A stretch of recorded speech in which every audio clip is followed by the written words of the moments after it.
जी दोस्तों, जी त असां हिन वक़्तु बिलावल जागीराणी कामरेड बिलावल जागीराणी गॾु आहे जंहिं कंदरा प्रेस क्लब ते 3 ॾींहंनि जो किताबी मेलो लॻा आहे।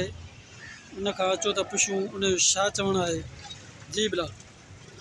मां बुलबुल आहियां हे बौरा जो हिकिड़े गुल जी आस रखां सिंध समूरी पंहिंजी आप सिंध रखां या सा रखां। अॻु मौजूदु साथियो ये सिंध में जीअं असांजी जीअं थी जीअं त अॼु असीं कंदरा मेन स्टाफ ते जुमे जे ॾींहुं किताब जो मेलो लॻायो आहे।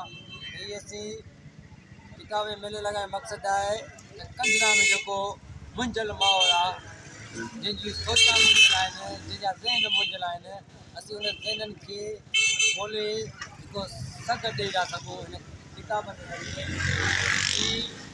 किताबनि जा मेला 12 महीने लॻंदा आहिनि, बार बार न लॻंदा, हर रोज़ु न लॻंदा।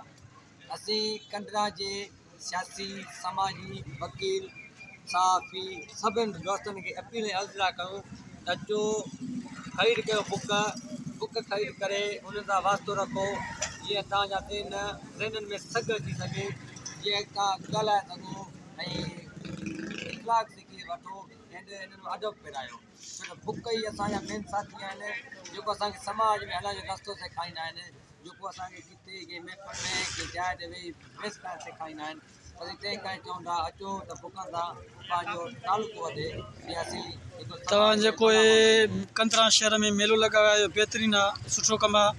ऐं बुकनि जी जेका क़ीमत आहे ॿाहिरि शहरनि में काफ़ी महांगी आहे। तव्हां हिते कहिड़े रेट ते था ॾियो? साईं हर बुक अलॻि अलॻि आहे रेट आहे। असीं हिते मुनासिब रेट में आहियूं। फुल 400 वारो 250 300 में राजो, 500 वारो 600 320 ताईं राजो। हिते असां अलॻि अलॻि रेट में राजो। वॾी महिरबानी साईं। थैंक यू साईं।